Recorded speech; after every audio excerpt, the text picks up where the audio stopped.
पत्नी का शक। शादी के 3 साल हुए थे और एक दिन पत्नी के मन में ख्याल आया, क्या होगा अगर मैं अपने पति को छोड़कर चली जाऊं? पति का रिएक्शन क्या होगा? फिर वह क्या करेगा? इसी विचार के चलते पति की परीक्षा लेने के लिए उसने एक चिट्ठी लिखी। उसमें लिखा, आपके साथ रहकर बोर हो गई हूँ। मुझे अब इस गृहस्थी से कोई लगाव नहीं है। मैं तुम्हारे साथ एक पल भी नहीं रह सकती, इसलिए मैं तुम्हें और इस घर को छोड़ कर जा रही हूँ। उसने वो चिट्ठी टेबल पर रखी और खुद बेड के नीचे जाकर छुप गई। थोड़ी देर बाद पति ऑफिस से घर लौटा। उसे घर में अपनी पत्नी कहीं नहीं दिखी। फिर उसकी नज़र टेबल पर रखी चिट्ठी पर पड़ी। चिट्ठी को उठाकर उसने पढ़ी। थोड़ी देर तक बिल्कुल शांत रहा, कुछ नहीं बोला। फिर उसने उसी चिट्ठी में पीछे कुछ लिखा और अपने मोबाइल में गाने बजाकर जोर जोर से नाचने लगा। फिर उसने अपने कपड़े बदले और अपनी एक फ्रेंड को फ़ोन लगाया और कहने लगा, मैं आज आज़ाद हो गया हूँ।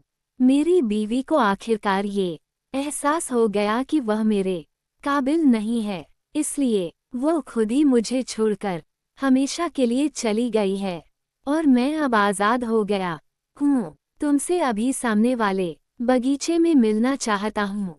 फटाफट वहाँ आकर मुझे मिलो। ऐसा कहकर पति घर के बाहर निकल गया।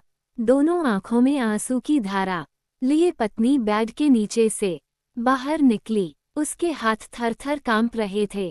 कांपते हाथों से उसने टेबल पर रखी वो चिट्ठी उठाए और पढ़ी, जिसमें पति ने लिखा था, अरे पगलेट, तुम्हें तो ठीक से छुपना भी नहीं आता। बेड के नीचे से तुम्हारे पैर देख रहे हैं। तुम जल्दी से गरम चाय बनाओ, मैं सामने की दुकान से बिस्किट लेकर आता हूँ। मेरे जीवन में खुशी तुम्हारे आने से है। आधी खुशी तुझे सताने में है और आधी तुझे मनाने में। आखिर लास्ट में तो हम दोनों ही साथ रहेंगे ना। कभी हम झगड़े, एक दूसरे की टांग खींचे, एक दूसरे को बुरा भला कहे, फिर भी एक दूसरे पर दादागिरी करने के लिए लास्ट में तो हम दोनों ही रहेंगे ना। जो बोलना है बोलो, जो करना है करो। जब चश्मे गुम जाएंगे तब एक दूसरे के चश्मे ढूंढने के लिए लास्ट में तो हम दोनों ही रहेंगे ना। कभी मैं रूठूं तो तुम मुझे मनाना, कभी तुम रूठो तो मैं तुझे मना लूंगा। एक दूसरे को लाड लड़ाने के लिए आखिर में तो हम दोनों ही होंगे ना।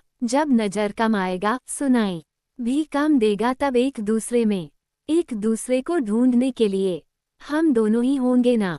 जब घुटनों में दर्द बढ़ जाएगा, कहीं आना जाना भी बंद हो जाएगा, तब एक दूसरे के नाखून काटने के लिए तो हम दोनों ही होंगे ना। मेरी रिपोर्ट तो बिल्कुल क्लियर है, आई एम ऑल राइट बोल कर एक दूसरे को चिढ़ाने के लिए आखिर तो हम दोनों ही होंगे ना। जब हम दोनों का साथ छूटेगा, अंतिम विदाई होगी, तब एक दूसरे को माफ करने के लिए आखिर हम दोनों ही होंगे ना। आखिर में सिर्फ हम और सिर्फ हम दोनों ही होंगे ना।